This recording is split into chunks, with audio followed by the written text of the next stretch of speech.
Assalamualaikum warahmatullahi wabarakatuh. Welcome to my channel. Kali ini aku akan membahas tentang pemisahan kos campuran. Jadi, kos campuran sendiri itu adalah merupakan bagian dari klasifikasi kos berdasarkan perilakunya, yang dimana kos campuran itu merupakan gabungan dari kos tetap dan kos variabel.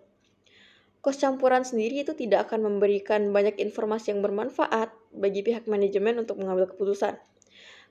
Maka dari itu, agar bermanfaat, kos campuran ini harus dipisah terlebih dahulu menjadi komponen variabel dan komponen tetap. Caranya hanya bisa dilakukan melalui cara-cara yang melibatkan penghitungan formal sehingga menghasilkan kategori kos variabel dan kos tetap secara tepat. Namun demikian, jika proporsi atau persentase kos campuran itu tidak terlalu signifikan atau lebih rendah dari total kos, penghitungan secara formal itu malah dapat menyebabkan masalah, yang dimana pengambilan keputusan itu juga sendiri. Nah, pemisahan kos campuran menjadi unsur tetap dan unsur variabel akan memberi kemungkinan manajemen melalui berbagai aktivitas penting dalam mengelola perusahaan, yaitu yang pertama, untuk menghitung tarif BOP dan analisis variansi. Yang kedua, untuk menyusun fleksibel budget dan analisis variansi. Yang ketiga, untuk analisis kontribusi margin dan direct costing. Yang keempat, untuk analisis BVL. Lalu yang kelima, untuk analisis komparatif dan diferensial. Yang keenam, untuk analisis maksimasi profit dan minimasi biaya. Yang ketujuh, untuk analisis profitabilitas segmen baik menurut wilayah, produk, customer, dan sebagainya.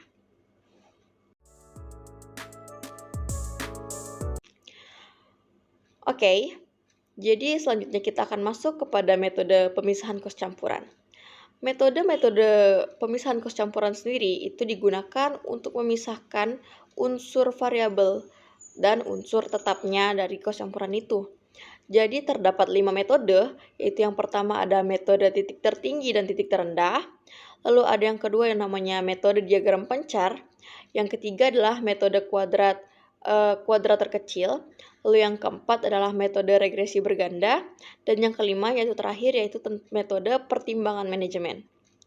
Jadi dalam kos campuran itu sendiri pada dasarnya adalah kos total, yaitu mencakup unsur tetap dan unsur variabel. Tetapi tidak terlihat dengan jelas unsur tersebut. Maka dari itu, fungsi kos campuran itu yaitu adalah Y sama dengan T ditambah Vx.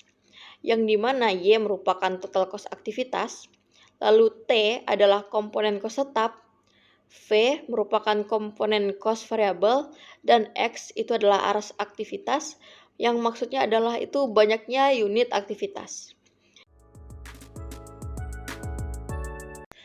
Pertama-tama ada metode titik tertinggi, titik terendah. Pada metode ini diperlukan dua observasi atau lebih atas hasil aktivitas di masa lalu.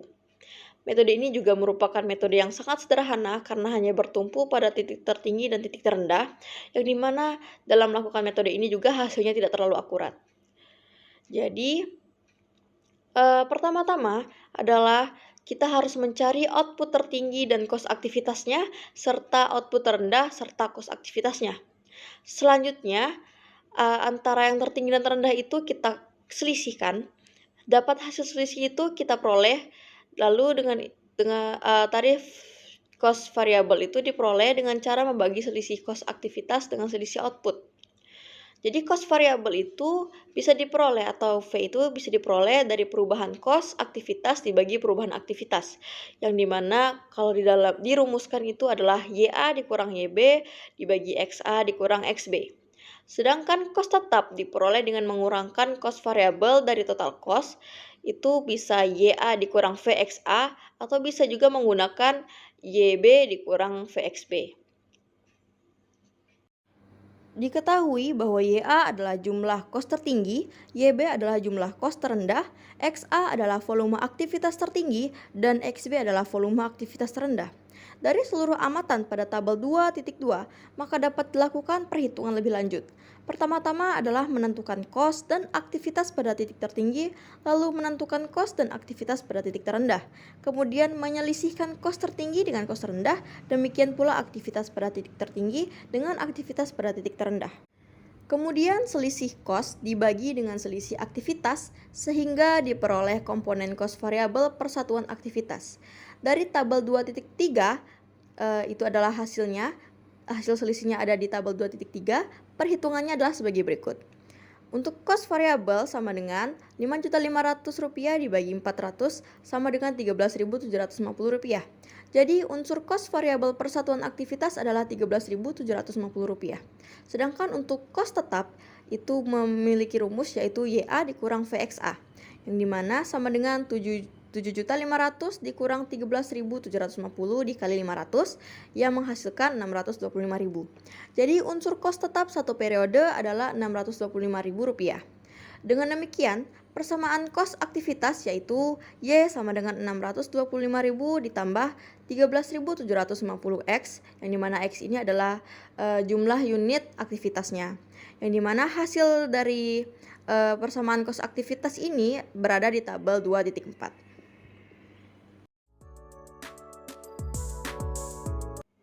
Baiklah, kita masuk ke metode kedua, yaitu metode diagram pencar. Jadi, hakikat pada metode ini adalah menggambarkan pola penyebaran data selama beberapa periode amatan.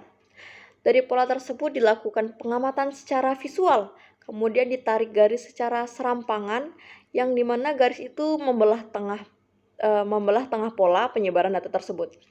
Jadi, ada langkah-langkah yang harus diikuti agar bisa dapat memecahkan atau menghasilkan hasil dari metode diagram pencar ini. Yaitu yang pertama, ada menempatkan titik-titik koordinat yang menunjukkan hubungan kos pelayanan, lalu peti kemas dan jumlah peti kemas yang ditangani untuk semua data amatan.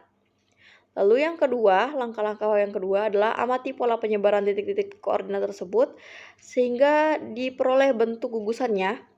Lalu yang ketiga adalah lakukan pengamatan secara visual dan dipilih dua titik pada ujung-ujung gugusan sehingga kalau dihubungkan kira-kira mewakili kecenderungan sebaran titik-titik tersebut atau membelah tepat di tengah-tengah gugusan. Diambil dari data pada tabel 2.2, setelah diplot pada bidang grafik dengan metode diagram pencar tampak pada gambar 2.10, silahkan diperhatikan. Dari gambar tersebut terlihat gugusan titik-titik koordinat berbentuk oval dengan kecenderungan menyebar dari pojok kiri bawah ke pojok kanan atas. Dari gugusan tersebut, misalnya yang dipilih adalah titik A dan titik B.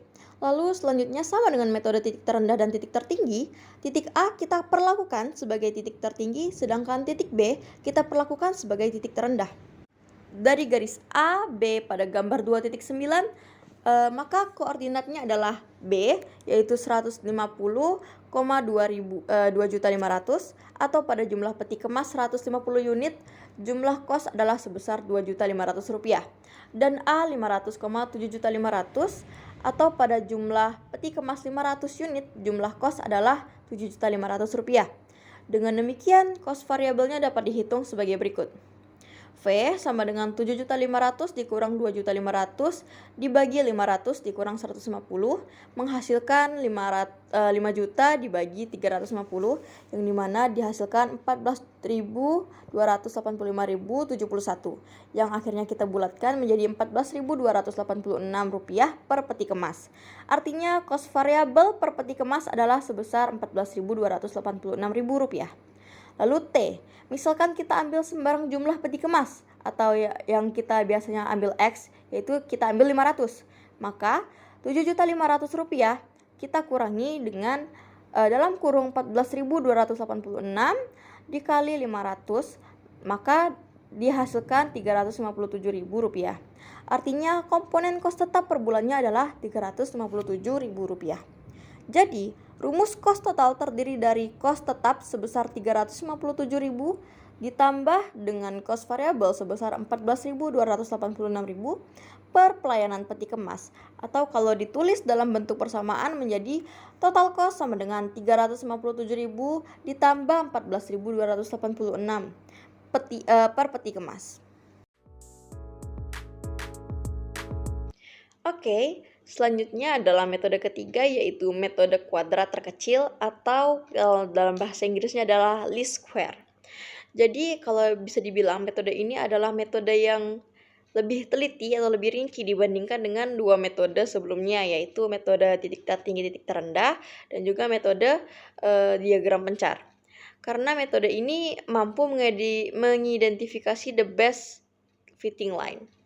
Formula untuk metode ini adalah sebagai berikut, yaitu V sama dengan sigma XY dikurang sigma X dikali sigma Y per N dibagi sigma X kuadrat dikurang dalam kurung sigma X tutup kurung kuadrat per N. Lalu untuk T-nya adalah sama dengan sigma Y per N dikurang V dikali dalam kurung sigma X per N. Berdasarkan data pada tabel 2.2, maka penyelesaian dengan menggunakan metode kuadrat terkecil tampak pada tabel 2.5. Silahkan diperhatikan. Jadi dengan memasukkan angka-angka tersebut ke dalam rumus, maka diperoleh nilai V sama dengan Rp12.424,71. Kita bulatkan menjadi Rp12.425.000. Dan T itu kos tetapnya sama dengan Rp715.772, yang itu sudah kita bulatkan. Jadi persamaan total cost seperti berikut ini, yaitu Y sama dengan Rp715.772 ditambah Rp12.425 kali X.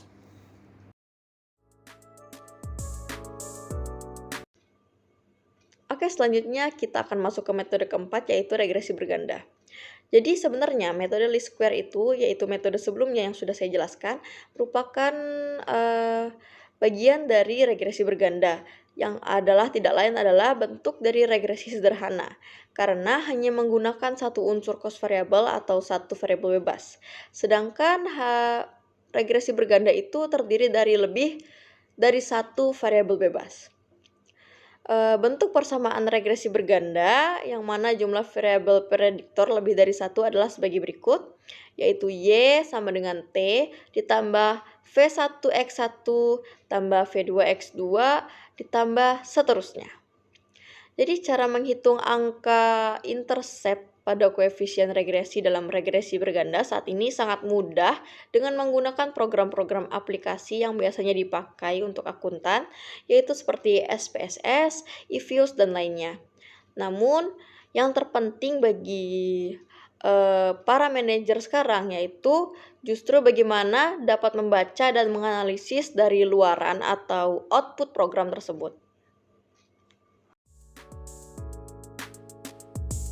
Baiklah, selanjutnya kita akan membicarakan tentang metode terakhir atau metode kelima, yaitu tentang pertimbangan manajemen.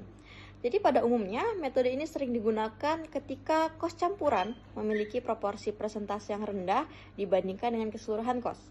Jadi, keuntungan dari metode ini terletak pada kesederhanaannya. Dalam situasi ketika manajer memiliki pemahaman atau pengetahuan yang baik mengenai pola-pola kos yang terjadi di perusahaannya, maka metode ini dapat menghasilkan hasil yang baik untuk kedepannya dan memiliki dampak yang besar di perusahaan. Namun, jika manajer tidak memiliki pertimbangan yang cukup baik ataupun tidak memiliki pemahaman atau pengetahuan mengenai pola-pola kos yang terjadi di perusahaannya, maka akan terjadi error yang dapat menyebabkan permasalahan di perusahaan ke depannya.